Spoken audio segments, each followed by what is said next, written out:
until death, a man is always in his prime. I remember I got ripped to shreds. You know, don't let these women gaslight you. This chick was trying to say that I looked premenopausal. I'm like, all right, here we go with these false equivalencies. This is what happens when we have this idea, this sort of spiritual equality, if you will, between the sexes. Is that women think that they can equate certain symptoms of their decline and latch those onto men as if they have the same thing. We age like wine, you age like spoiled milk. And that's the difference, right? There are degrees, there are levels to this.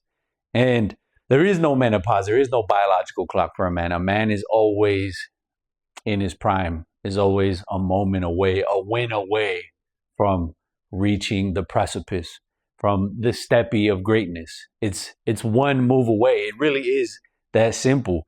Look, you have to understand, men are built, we are built, you are built to withstand tsunamis, the falls, the landslides, the quicksand, the chaos, the potholes, everything you can imagine. You're equipped with all the tools to get out of a bind, if you will. There is nothing that's supposed to break you down until you die, right? And then death is the only thing that can take you away from here.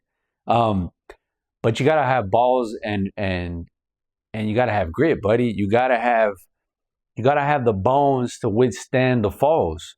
You gotta have guts and gusto. You need to understand that there are crests and there's falls. There are ebbs and flows. I mean, that's par for the course. But you can always go and get a bitch. Like, that's not the problem. I remember one time I was in college and I met this dude, and he was like older, significantly older than me. I remember at that time I thought, man, who is this old hag? Overweight, fat guy in a bike with like, just everything about him was just a little off. But whatever, he was cool. So I was like, whatever, like, I don't mind hanging out with this dude. So we started chopping it up, hanging out sometimes. And he somehow fell into money in the midst of this, right? College experience. Mind you, he's riding a bike to campus.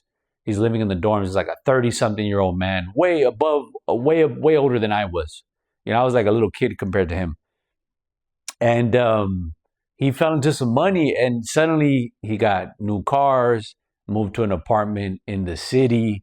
I mean, jewelry, eating seafood every day. I mean, the guy balled out. And I never quite asked him like how he got the money. It just wasn't something that I was interested in finding out. Not that he would tell me anyhow, but I didn't care to know. And I just saw how his life changed. Like, it was a 360, it was 180. It was 180, right? Just everything about it. I mean, he just like, just the swag and the confidence that came with falling into some money. However he did it, with the cars, ended up buying a crib. Didn't even really have to go to college anymore, but just went just because he was already, registered and on par to graduate. But didn't really need to. Start a little side business. I mean, the guy just kept moving. And one thing I learned was like, man, a guy that looked downtrodden, down and out, damn near homeless, went from riding a bike to having two very fancy vehicles and a brand new apartment, and just had a roster of women at that point. And and I'm tagging along. I'm a young guy, so I'm like curious to see like where this goes. And it was a fun time with the smoking cigars, eating seafood, drinking, going out, taking trips. I mean, this guy was always down to hang out. And it was interesting how a guy that looked like had really no future was kind of just slumming it out as like an older kind of guy that looked like he was beyond the pale. And to just be revived by a landfall was definitely interesting to see, because I was there as a first eyewitness. I was considered like his best buddy at the time. And then, it all came crashing down and it burned. And the point is that there was the down, then the up, and then the down again. But in the midst of that, you kind of saw how somebody rode the wave, right? How he took it in stride, everything good, but everything bad that came with it as well. And it was just a lesson in knowing that perhaps we don't have a biological clock, but we do have an economic clock. And it's important for you to understand that you're always away from a win. You're not that far away. You just got to mentally put yourself in the place to say, hey, I'm ready. It's inevitable.